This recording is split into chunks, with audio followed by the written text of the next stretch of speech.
Today I am officially 37 weeks pregnant. My feeling about where I wanted to give birth has kind of shifted. It's like a new experience to be like, okay, you need to slow down a little bit. In the last couple of days, things are kind of changing. I have had a lot of fear of birth throughout my life, but since being pregnant, it just doesn't feel like my natural disposition. Feeling like it's getting so close. Today I am officially 37 weeks pregnant. The baby is the size of a spaghetti squash today. We have a midwives appointment in like 15 minutes. I think I'm gonna walk there because honestly, it's not that far, first of all, but being active has been the one thing that I feel has kept me not only like mentally feeling good, but physically I notice if I'm not being active, I can like feel after a few days my body starts to kind of get a little bit more tense. Yesterday, Jamie and I actually went on a walk to the grocery store. And really interestingly, as I was walking back, I noticed some new sensations, which I mean, I think is to be expected for this period, but I'm definitely starting to feel like a little bit more pressure and like the baby is dropping a little bit lower. My back is still fine, thankfully, because the last time that the baby kind of dropped a little bit, I had 2 days of excruciating back pain. I mentioned last week that I was really curious to see the baby's positioning today at our midwife's appointment. Its back was facing my back, and we want the back to kind of start to move forward.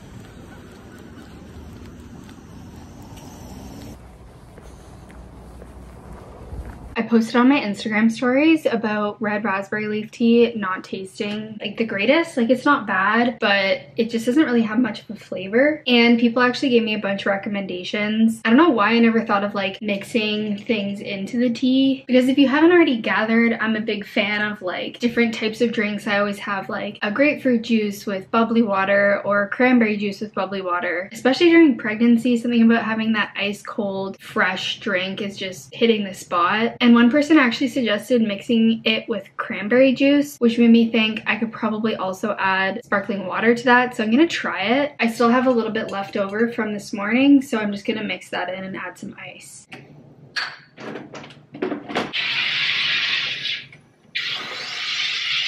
I don't know about anyone else, but my ideal level of bubbliness when it comes to SodaStream is basically that it burns going down.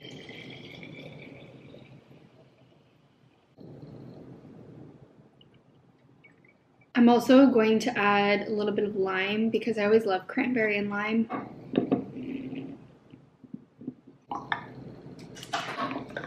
Okay, time for a little taste test.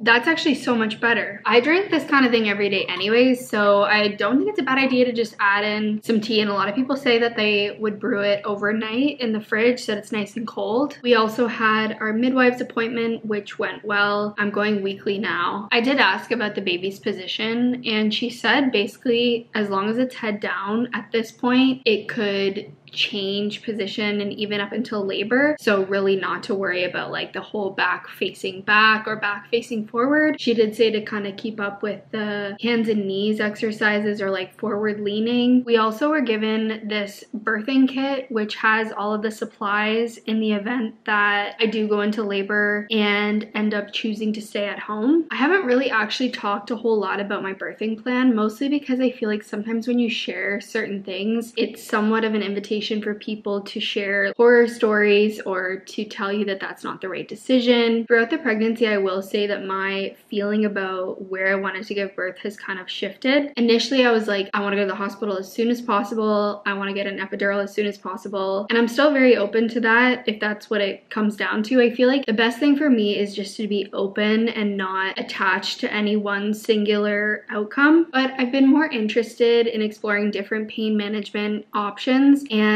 potentially doing the early stages of labor at home and just being able to be really comfortable and take things at my own pace and just have some privacy. The plan as of right now is still to give birth in the hospital because this is my first time and I feel like that will just kind of put my mind at ease. But the reason we got the birthing kit was just on the off chance that I'm feeling really comfortable at home and I'm thinking maybe I could do it there. I showed you the nursing bras that I ordered a couple vlogs ago, and I ordered a medium and a large. The large fit perfectly, but the medium was like way too small. So I exchanged it, which is honestly one of my least favorite things in the world, to exchange or return online orders. But anyways, you may remember that I dedicated this little organizer to all of my like nursing bras and these little pads that my mom made for me. So this is the large. I'm really glad I also got a black because the other one is cream colored, and I don't really know why I chose to get that because it seems like it may be a little bit messy, and I think black is so much better. So I exchanged the black one that was medium, and here's the large. We'll pop that into my little organizer. Also, this lighting is so bad right now. And then a lot of people said that having a little tank top is also really nice because it covers your stomach, and that can just feel kind of nice and supportive. So this is also a little nursing tank top. It works the exact same as the nursing bra. You just have a little clip there and then it pops out. And both of these came with little pads that you can put right into the bra. Yeah, I'll pop this in this little organizer too. There you have it. Oh!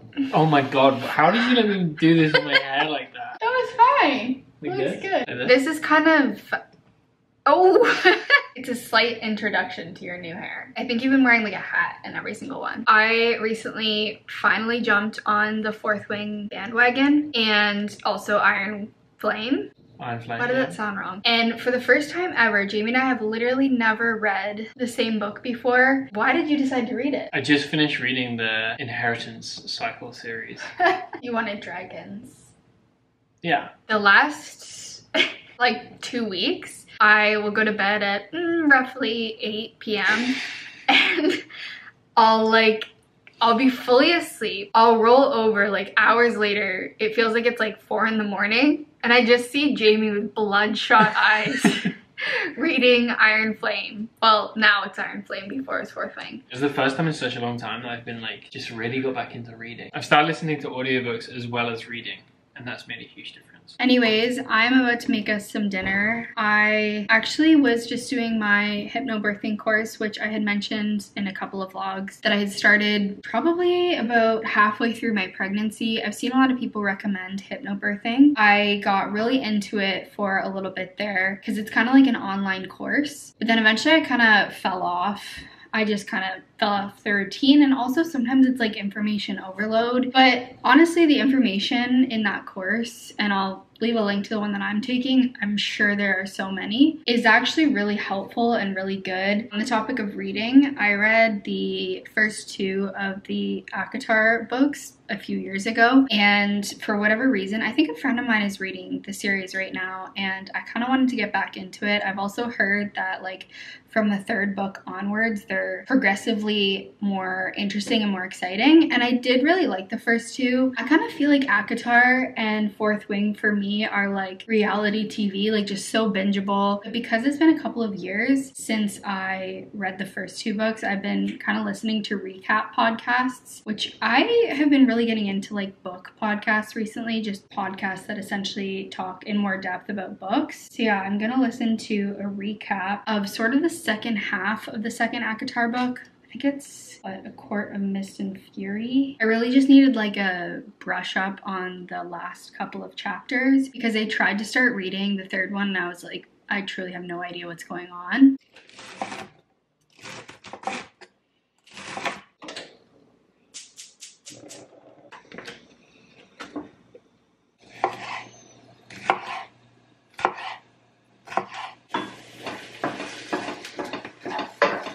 Good morning. Try not to talk too loud because it's Jamie's birthday today, and somehow I woke up before him, which never happens, especially since I've been pregnant. My body woke me up at like 6 and was like, all right, time to go. I want to try to make it special because it's the last one before we'll have a baby. So I just made him his morning coffee. Luckily, he has one of those Ember mugs, which keeps your coffee warm. So even if he doesn't wake up for like another hour, I'm gonna go quickly to the grocery store because I was a little disorganized, but I'm gonna make him some cinnamon rolls for breakfast. Okay, here is the final result.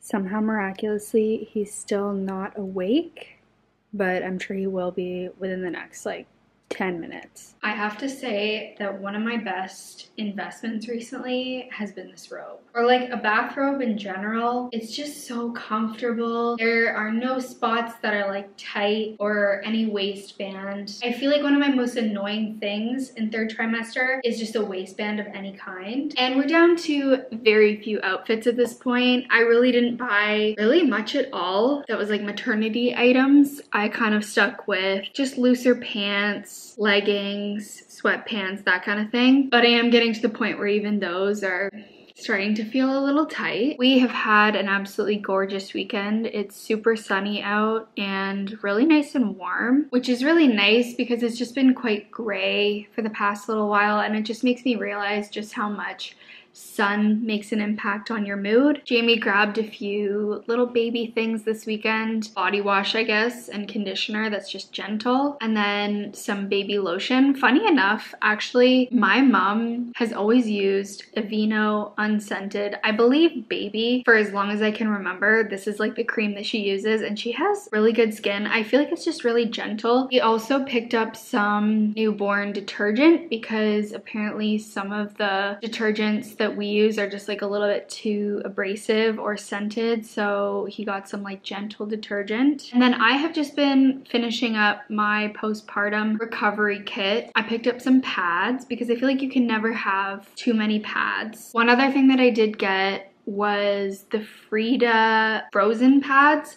Now a lot of people told me that you could just freeze these, put a little bit of water on them and freeze them, but I kind of just figured, you know what, it wouldn't hurt to have some of these frozen pads. A lot of people recommended them, so I'll keep you posted on how those go. And I've just still been trying to stay active, walking as much as possible. Just being outside right now is really like lifting the mood because it's so sunny out. I will say that my energy levels are like really low right now. I've been trying to do a little bit of work here and there and just been feeling really low energy, so trying to keep things kind of gentle and slow at this point. I feel like around the 36-week mark was when I really started to wind down energy-wise, which I think is to be expected at this point in pregnancy. I haven't really had an issue with my energy for a while, ever since I got treatment for sleep apnea. So it's like a new experience to be like, okay, you need to slow down a little bit. We also set up our little diaper station, which is nice because that kind of felt like one of the last things we had to do prep-wise. So I'll show you that. Okay, so this is the diaper corner. We have a little cabinet and I'm gonna put some organizers in there with diapers and wipes and everything that we need. It just has like a few shelves. I think that will be enough. And then we have obviously like the changing pad, and it has like a little strap, which is good. And then the diaper genie, which I showed last week, the setup of that. So we have that kind of figured out now. Jamie is actually at a little infant first aid course today, which I was originally planning on going, but it is about an hour-and-a-half drive from where we are. And at this point, I just really don't want to be doing long drives. I don't know, it's kind of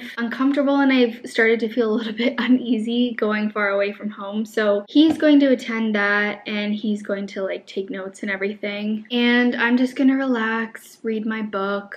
And of course, a little bump update. I'm definitely feeling the baby starting to get a little bit lower and like a little bit more out, if that makes sense. For the most part, I felt like the baby has been like quite high and also not very like out. I don't know how to describe what I'm trying to say, but like maybe a little bit more like close to me. And in the last couple of days, things are kind of changing. And I probably say that in every single video, but I still do feel quite comfortable. No back pain, which is nice. Also, I had a friend who had the same thing as I have with the baby's back being against their back. And she recommended something called the Miles circuit. I've been trying that for the last couple of days and doing my cat-cows, which my midwife recommended, not only to help with the baby's positioning, but it honestly just feels really good. And I also feel like some of these stretches will really help me during labor as well. I can't remember if I mentioned this, but we have this tub in our bathroom. And because I mentioned that we're open to staying at home if I feel more comfortable here, we thought that maybe we'd be able to use the tub for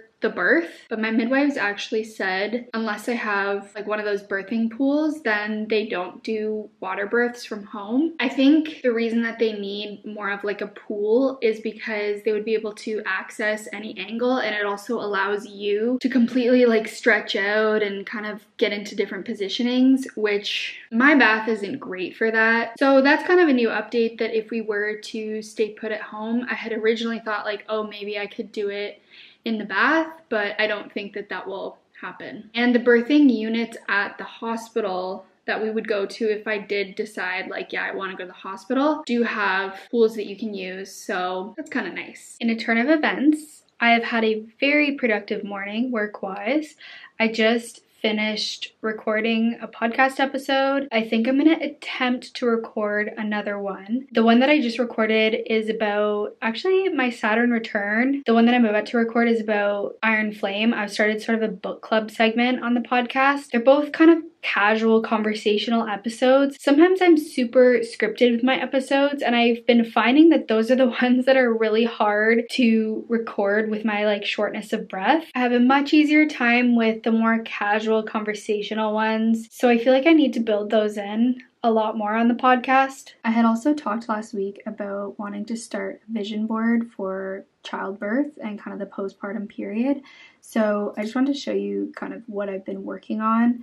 And so basically with any Pinterest board that I do, I organize it into little categories and just, you know, keywords that I want to build a vision board around. This first category is just some reminders, and I've been adding in some different affirmations and things that have been making me feel really calm and grounded going into birth. I have some pictures here about sort of a healthy baby, and then images of birth that invoke feelings of gentleness and calm, which is obviously my goal for the experience. And then this one is kind of random.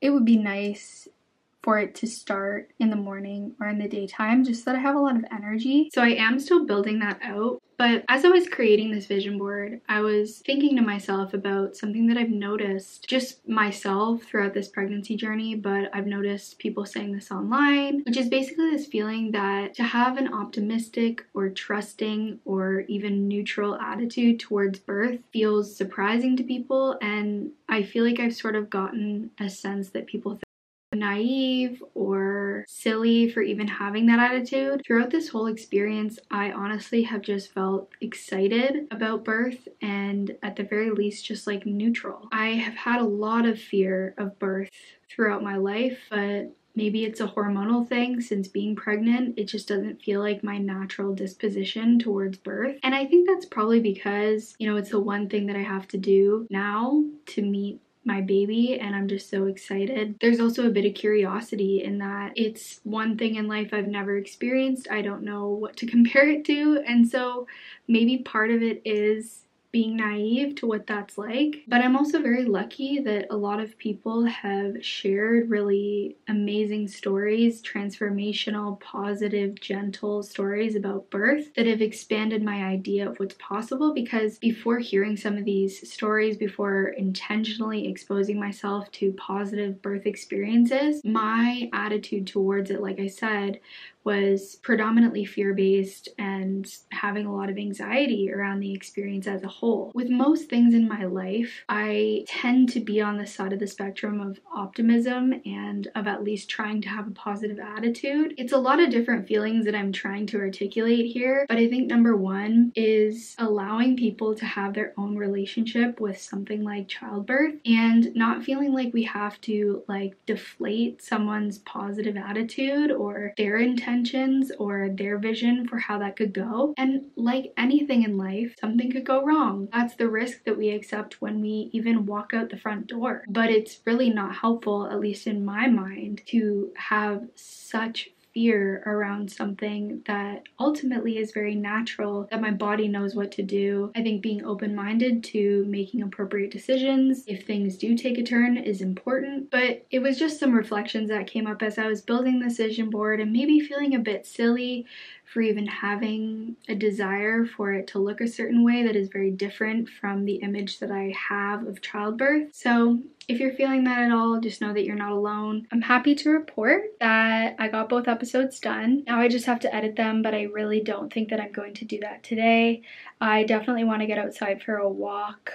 And maybe I was gonna make granola, but I don't know if I have the energy for that, so it might be one of those go on a walk, see how I feel, maybe just spend the day reading. Also, I maintain that this is one of my best purchases of 2023. At almost 38 weeks pregnant, it still fits me. Are we getting close to it being a little bit too snug? Perhaps, but it served me very well. It's very warm, so highly recommend. Surprise, I did get around to making granola. My brother came over and he made a batch for himself and I made some for us. This is actually a very easy recipe. I'll link it in the description for the video. I will say that this is my first batch and it's looking a little crispy.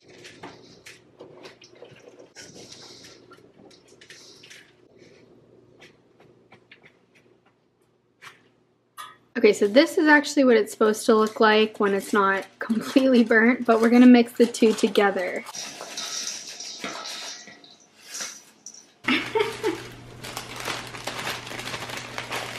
That's what I did when I did it by myself.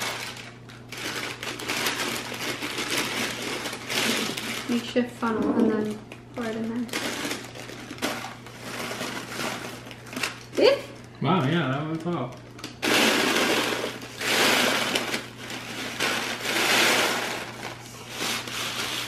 And there you have it, my friends. Homemade granola. Okay, taste test time. They're pretty good, actually. What was that? It's pretty good, actually. Not too burnt? I'm eating around the burnt bits, though. Oh. Okay.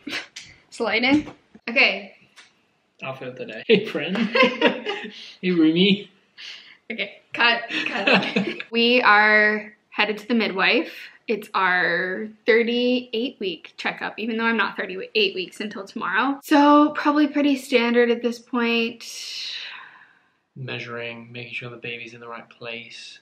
Yeah. That good stuff. And we're gonna walk because it's absolutely gorgeous. It's so nice outside today. Although I forgot this about Ontario winters, which is that sometimes you get a little bit too ahead of yourself when the sun comes out and you think that it's really warm and then you underdress and you go outside and you're like, oh, also have to show. My life has changed overnight since this purchase. And I will say this is one of those examples of like capitalism having got the best of me. So I got myself this little Kindle holder so that I can just lay in bed hands-free reading my Kindle. And I also got a remote so that I can turn the page. How I justified it is the fact that I'm about to be postpartum in a few weeks and I'm going to be spending a lot of time in bed. So may as well, you know, make it a little bit cozier for myself. So we're back from the midwives. We got one of these plastic covers from the midwives. They gave us a kit, I believe last time we went, so it would have been earlier in this video, of home birth supplies just in the event that I end up staying put. And one of the things I guess that they forgot to put in is just this like plastic sheet. So she basically said that it would be a bed sheet, like a nicer bed sheet, and then you would cover it with that plastic and then you'd put like maybe a sheet that you don't mind getting dirty, and then they put some pads on top of that, and then that's how they keep your bed all protected and your sheets, like the sheets that you actually want to stay nice. So we'll add that to our little kit. Jamie's just on a work call, so after he's done we're gonna go grab some lunch. And I think I'll leave this video here, feeling like it's getting so close, and I've really been enjoying documenting and sharing with you guys and hearing your stories. I will see you next week for my next video, and yeah, thanks for watching.